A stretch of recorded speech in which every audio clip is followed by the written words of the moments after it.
You are listening to the Horse Radio Network, part of the Equine Network family. Greetings, everyone. Coach Jen here, and thanks for tuning in to Horse Tip Daily, episode 1454. Have you ever wondered why a Coggins test isn't called an EIA test? Have you ever been curious about why this oddly monikered test is done every single year? Well, in this excerpt from the driving radio show, Dr. Wendy Ying and her co-host Glenn sit down with Dr. Oscar Fletcher from North Carolina State University and ask all the questions and more.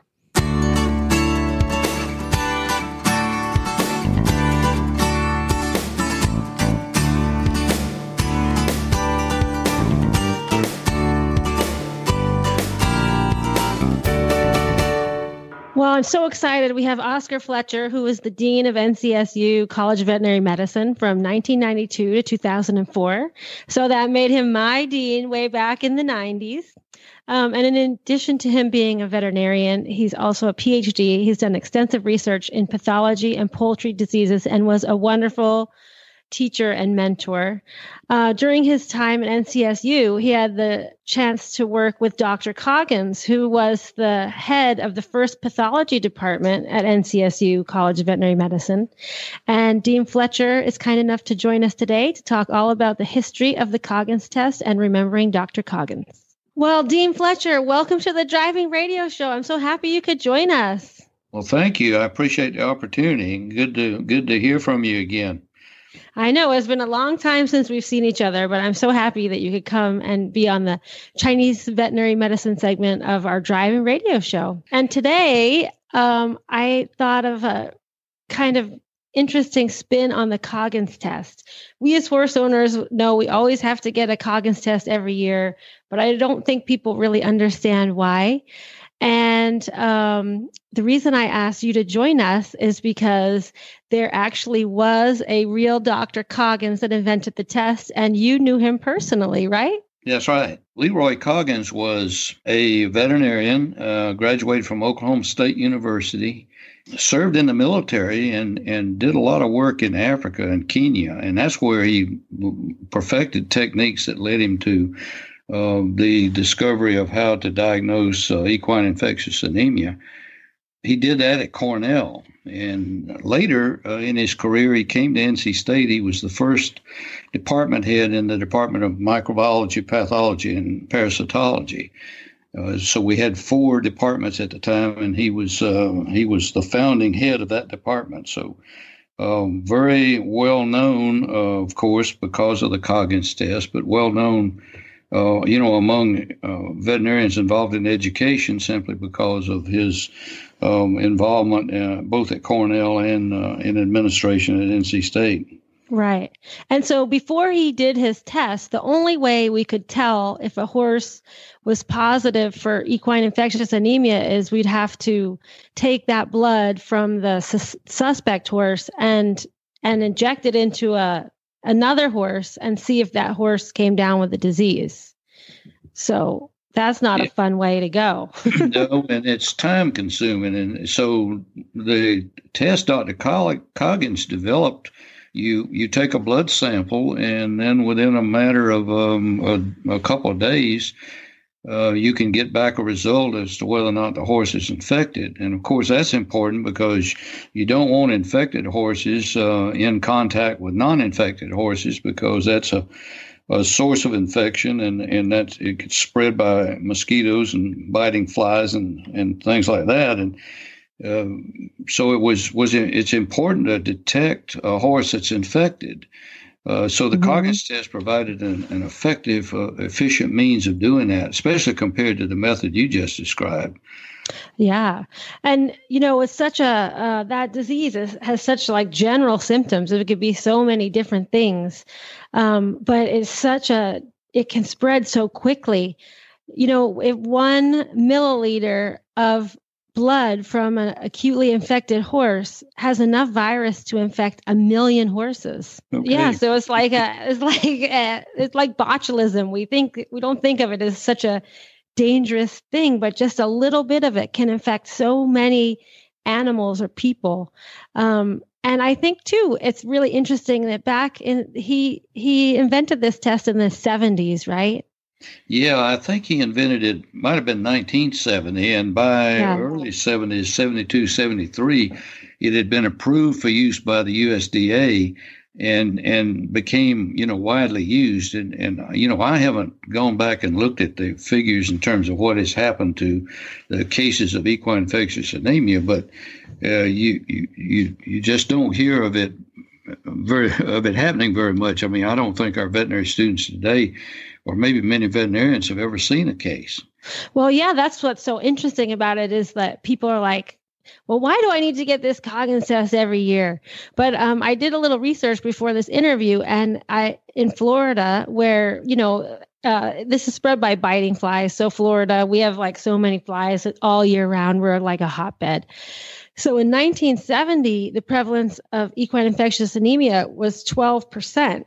But by the year 2000, it had dropped to 0.016%, and we had 0 cases in 2017. So that tells you how effective that is. Yeah, that's quite amazing. Now, let me tell you just a little bit about Dr. Coggins himself, because if you met him, you would never know that he was famous for inventing this test. So he was just a really nice guy, very modest, unassuming. You just would never picture that this is the guy that actually invented the Coggins test. He was very professional in all of the dealings I had with him, of course, and I think he really got faculty to respond. I think people just didn't want to disappoint him. Mm-hmm. So he was quite remarkable in that regard. I never heard of anybody say anything negative about him, but he was just a really wonderful person. I think he had a fairly large family, 4 or 5 kids, I think, and quite amazing. When he died several years ago, and the tributes that were made at his funeral were really quite impressive. So he's one of those famous veterinarians that really accomplished something unique and really a tremendous benefit to the equine industry. I don't think we could say enough about the importance of the test in the sense of it keeps infected animals from contact with uninfected animals. And I know, I'm not a horse person, mm-hmm. But my father certainly was a horseman in our family. But I know enough about the herd animals, and I know enough about the fact that horse people come together for a variety of events. And you're bringing horses together from a number of different sources. And, right. So the importance of having that negative test is that we can just about prevent the occurrence of a disease, and that's reflected in the figures that you just gave. Mm-hmm. Yeah, and we as horse owners sometimes think, like I know my clients sometimes say to me, well, this horse never leaves the farm, so this one doesn't need a Coggins test. And I'm like, well, do the others leave the farm? Do you trail ride? Do you live in an area where horses, like Glenn and I both live in equine communities where I only live on 5 acres. So basically, I'm in an open herd with every other horse in my neighborhood. Yeah. So there's a chance that if one horse in my neighborhood had equine infectious anemia and a fly bites that horse, and then I'm riding by on the road or the trail and that fly bites my horse, I'm at risk.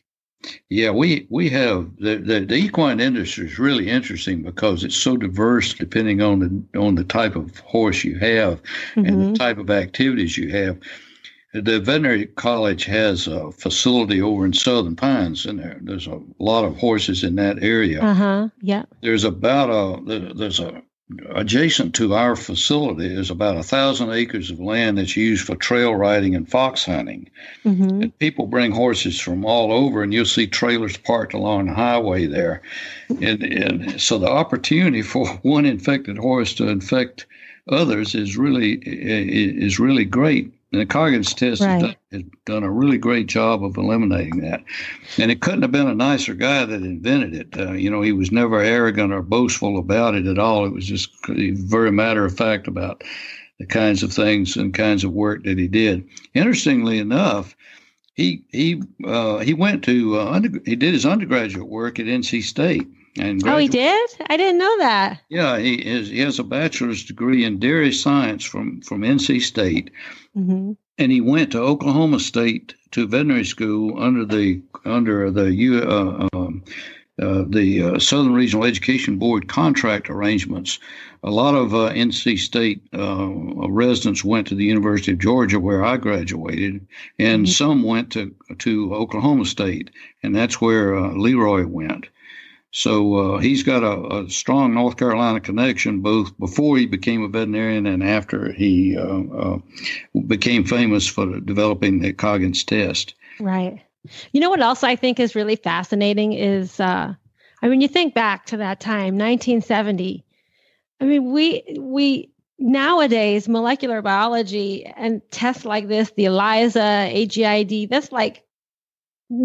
that's part of our normal understanding of things. But back in 1970, that must have been so cutting edge for him to develop something like that. Yeah, and I think if I remember right, the original test was an agar gel diffusion test. And so he was measuring antibodies in horse blood to the viral antigen. Mm-hmm. And that you could have a little plate with little holes in it, and you'd have a positive and negative control in there, and then a group of test animals in there, and you could tell, in a fairly short period of time whether or not the horse was positive. So it was a fairly simple but very excellent and efficient way of making this diagnosis. Very important. Yeah, I mean, it was just really, at the time, it was cutting edge, and it's great that we're still using this technology today. So, Dr. Fletcher, thank you so much for coming on and sharing your memories. Wait a minute. What? Dr. Fletcher, were you not, in fact, her dean? I meant dean, yes, sorry. Yeah, I was. Yeah. So, can you tell us any, she was probably in trouble all the time, wasn't she? Because she's so bad. No, I'm not. I don't remember anything bad about Wendy. I think she was a really good student, and look how she's turned out. Huh? That does not make good radio. I'm telling you, it just doesn't make good radio. I was expecting all these stories. I was so excited to have you on to hear all these stories. I have one story. Dean Fletcher, I hope you don't remember this story, but I was we have the Florida State Fair across the street every year. In Raleigh, and on Thursday before the fair starts, all the food trucks come, and all the stuff gets set up. So my best friend from vet school and we skipped out of nutrition class and went over to the fair, and we had all these stickers, we had lemonade and all this food, and we thought, okay, we'll sneak in the front door because nobody will be coming in the front door. But if we sneak in the hospital way, they'll know that we were skipping class. So who is walking in the front door when we're coming back from the fair? But Dean Fletcher totally busted us. At least you were engaged in nutrition at the time. Oh, so. See, that's a good point. Exactly. I think you said something like that. You said, girls, I'm proud of you that you're doing research about the fair. Now, if you consider funnel cakes nutrition, I mean, then we have to look at that. Yeah. Well, a lot of other fried stuff like what you didn't know is he was coming back from there too. That's what you didn't know. It could be. We love Wendy. We just like to pick on her. I know. Yeah, that's good. So Wendy, I'm glad to know that you're still actively engaged in this profession and doing such a good job. I appreciate this opportunity to visit with you and talk about Dr. Coggins and the Coggins test. Oh, well, thank you so much for joining us. And that about wraps it up. Horse Radio Network has thousands of engaging podcasts for horse people, and you can have them sent right to your phone. You can download the free Horse Radio Network app for your iPhone or your Android, or you can subscribe to all the Horse Radio Network shows via your favorite podcast player. This is Coach Jen, and I will be back again soon with another tip. Until then, go ride your horse. The Horse Radio Network and the Horse Radio Network hosts are not responsible for statements made by guests on the Horse Tip Daily. Please use your own judgment when listening to the tips on this show.